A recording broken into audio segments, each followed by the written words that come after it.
Hello YouTube. I thought I would do a little tutorial on painting tile and give some examples of how I pulled it off over these past 3 days here in my bathroom in my home.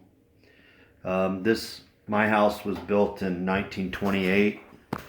It's pretty old, and when I bought it, this bathroom was the bank. It was a foreclosed home, and they had come in and they just taped everything off and sprayed the entire house one color. The walls were just, though it looked crisp and clean and uniform, they were one color, and they just happened to be that color, which these are just tiles that are dirty, and you can see right there, that's where my heater vent goes, and I just primered it and spray painted it again, and it looks really nice, but it's drying. Anyway, you can see where these are the normal tiles here, like that, and they're all gritty. But what I did is, my friend Mike is the guy that does all my sheetrocking and mudding for me, and every room downstairs I did in a leopard texture, bark texture they call it. It's this, you can kind of see, they just trowel it down and you get this effect on it. It sometimes bubbles up, but it's pretty cool. It's very unique. I happen to like it. I think it just adds a different flair to your walls and the texture, and instead of just your normal textures you see.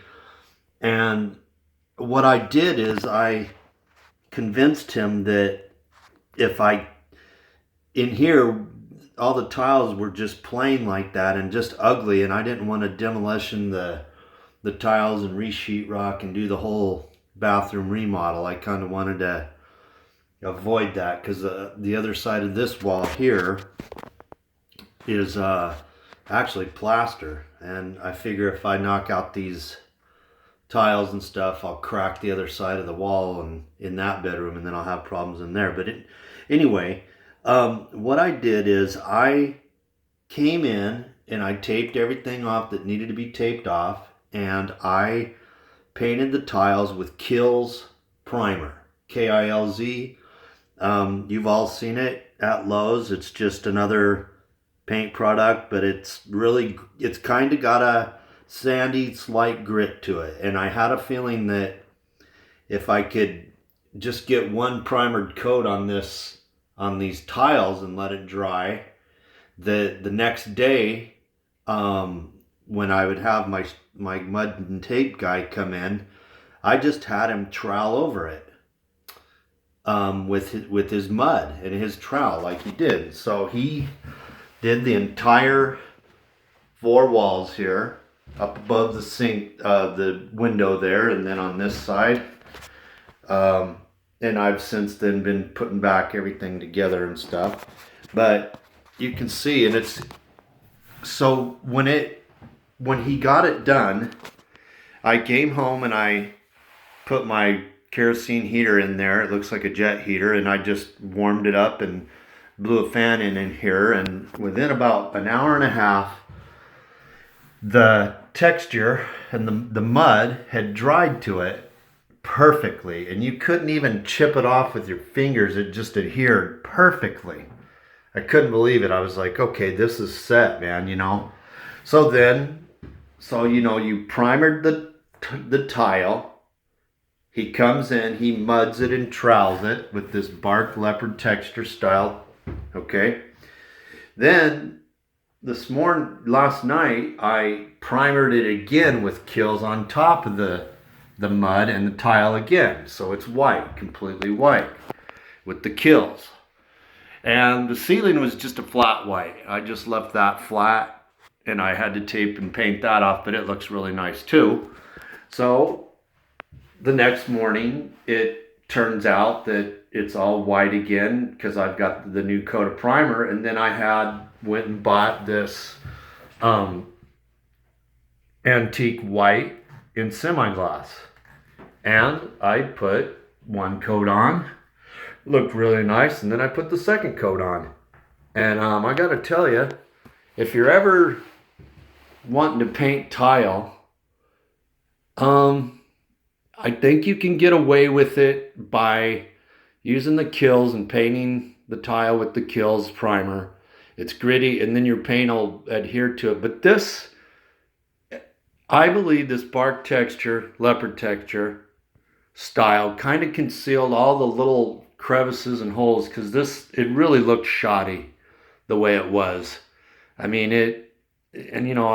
this is the last room in the whole entire house that I remodeled after living here for 4.5 years. It took me that long to finally get to this, but I did it. But I am really pleased.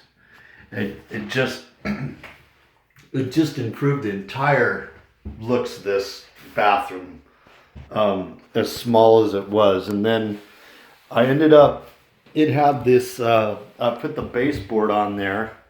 I just went with that and kind of caulked it and taped it off and painted it. And I painted this generic sink here, this color, to kind of match the tub. And so once I get it cleaned up, I'll have my rugs in here, and I think I'm going to buy some, again, chocolate bound rugs to put in here, and then maybe a blue curtain for it. And I need to do some caulking around the bathroom. But anyway, the tiles are paintable. I think Kilz is a good product to use if you're going to paint tile, which nobody thinks of ever painting tile, but this was my idea so I could avoid putting new walls in here and demolition this tile off of here, which I just didn't want to do. So, tile, you primer it, let it dry, come in, put the texture on, let it dry, primer it again with the Kilz, let it dry. Next morning, come in, one coat of semi-gloss. I used antique white, and then I put another coat on. So I did 2 coats, and I just thought I'd put this out because people might be renovating or want to do something with tile. And it always looks weird when you brush paint tile. You can see the streaks. It's like if you're trying to brush paint soffit or your heater ducts. It looks crappy, but if you spray it, it looks wonderful. But brush painting tile doesn't look very good.